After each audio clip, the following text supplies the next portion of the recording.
Hi guys, welcome to my channel. My name is Kyra and today we're talking about the next step in my no-buy journey.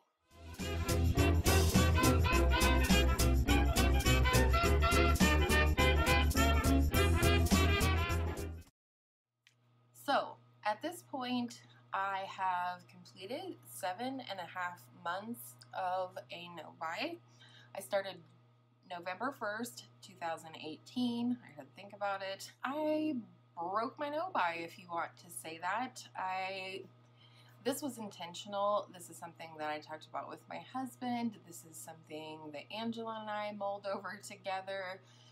This was not a midnight scrolling through Sephora app and just hit pay now. That said, I didn't just break it or end it. I threw it on the ground and stomped on it and then ran over it with my car that I don't have, and the whole thing, I really went a little ham to start. But I'm getting ahead of myself. Why am I ending it now?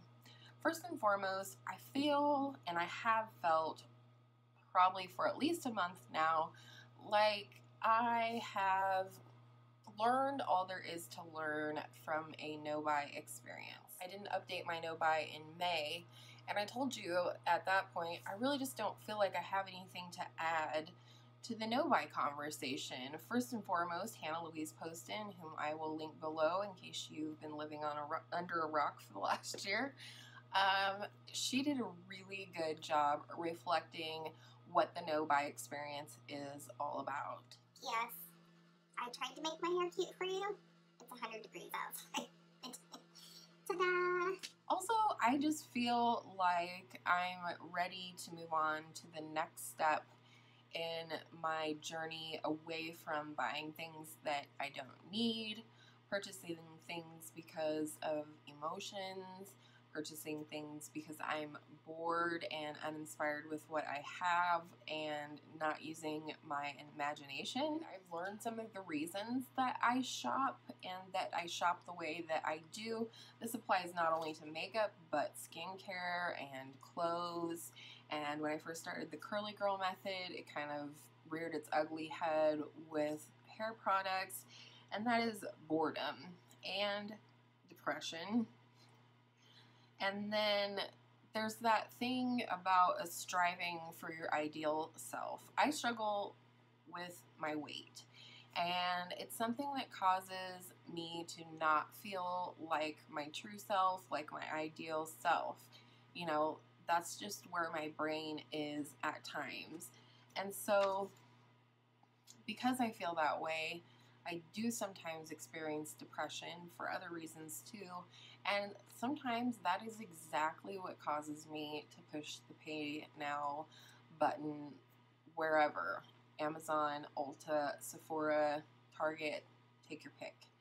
So next are some of the things that I've learned in which I can lessen my shopping behavior.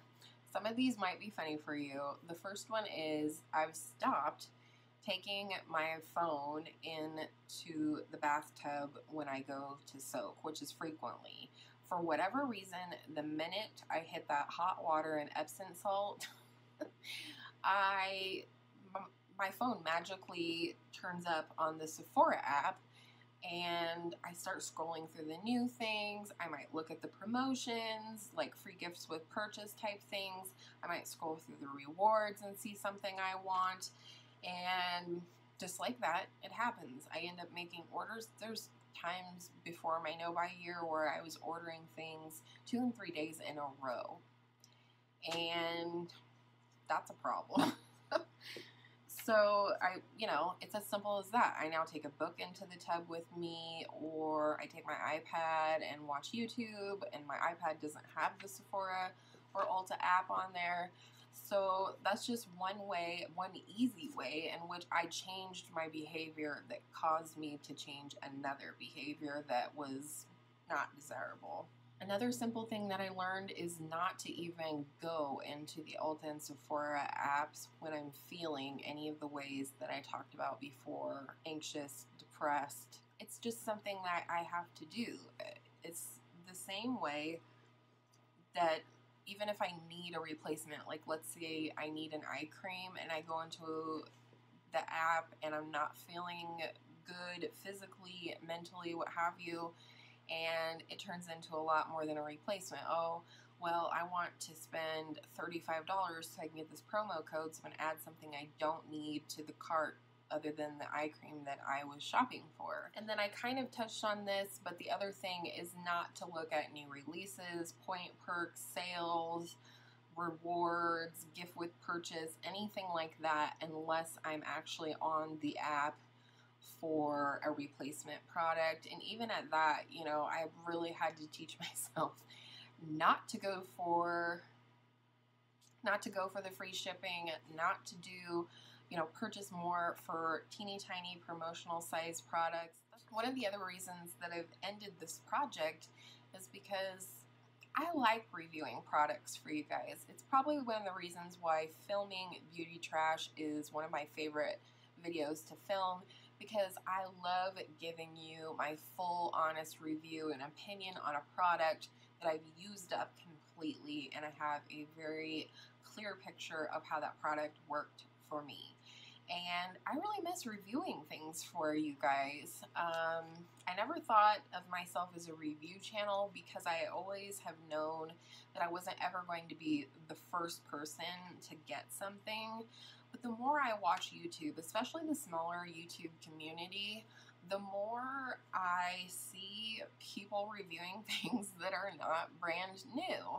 And I think it matters to the people who aren't jumping on the hype, and jumping on the hype is your business. I definitely have been guilty of that. But the people who aren't jumping onto the hype and ordering products right away are waiting for honest reviews, people who have truly tested a product, and that takes time. And so I'd like to be that person for you. I'd like to try a few new products every month and review them for you guys. That being said, the next leg of this journey will be a budget. When my husband and I were talking about this, you know, he asked me, how are you going to keep yourself, if you're not officially on a no-buy, how are you going to keep yourself from going back and exhibiting old behaviors, shopping behaviors? And I said, I think I need to have a small budget each month in which I can purchase fun makeup for fun, not replacements, not skincare, housewares, clothes, anything. I needed a small budget in which I can purchase whatever I want. I can hold it over till the next month, and so on. And so the amount that we agreed on was $50. To some, that may be a great deal of money. To me, this is a very affordable budget, if you will. And so, I mean, for $50, you could get several products from the drugstore, or, you know, $50 you could buy an Urban Decay palette. I'll not be including shipping in my budget, but I will include tax in my budget. Again, in terms of replacements, I'm going to a low buy status, like replacements only. You know, I'm not going to go out and buy, unless I use my budget, I'm not going to go out and buy a bunch of concealers because I have one that needs to be used. If I want to spend my fun money to review a particular concealer, I can do that. But in terms of replacements that don't come from my budget, it has to actually be a replacement. The budget can be rolled over. Originally, we didn't agree on that, but I said to my husband, I'd like to be able, if I like, to save up for bigger items and, you know, have the money roll over from month to month. And that was understood, and that is what we agreed on. If I don't use all my budget, then it can roll over into the next month. Conversely, we did make an agreement today for me to make a rather large purchase that will take my budget away until October. So essentially I'll be on a no buy until October unless I have replacements. And I'm not going to tell you what it is. I'm sorry. So that's it. That's the budget. $50 a month for fun money starting in October. It was well worth it, let me tell you. So I am going to continue to keep myself grounded in the individual inventory categories in which I've set goals in terms of the number of products that I want to have in that category. For example, for concealers, I allow myself a skin tone under eye concealer and a brightening concealer for the areas I should have brightened a little more today, but brightening and skin tone, something that I can use for color correcting, but also for under the eyes. So let's talk about the reasons why I believe this will work for me. First of all, I believe that the $50 a month will give me some room to have fun and try new products. I think $50, it's like just enough that I'll feel like I'm able to have fun and try new things, but it's not so much that I'm bogging down my collection with a bunch of things that I don't need again. You know, I want to add special things to my collection, and I find myself finding things to be more special when I find things that I'm interested in. So I guess what I'm trying to say is I think the $50 amount will help me to stay grounded in the amount that I'm spending on makeup, as well as how much I'm bringing into my collection. If you can hear my neighbor hammering, I apologize. I don't know how much stuff they have on their wall, but I would have to guess it would be a lot. Another thing, I think the $50 limit will help me to continue to be more discerning about the products that I'm adding to my collection. I don't need any blush. I would only purchase a blush if it was absolutely something that was way outside of what I already own, that thing.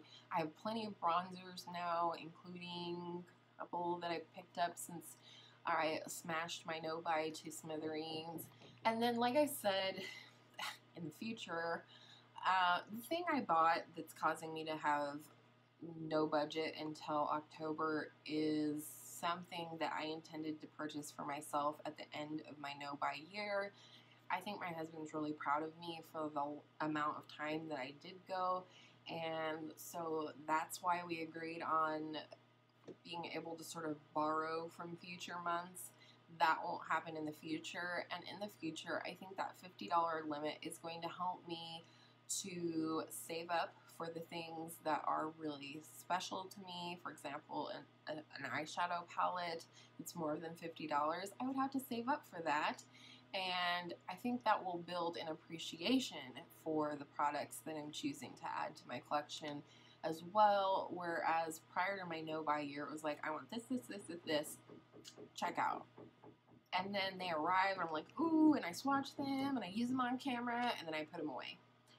And so I really do want to build that appreciation. So that's all I have in terms of notes. I hope no hard feelings.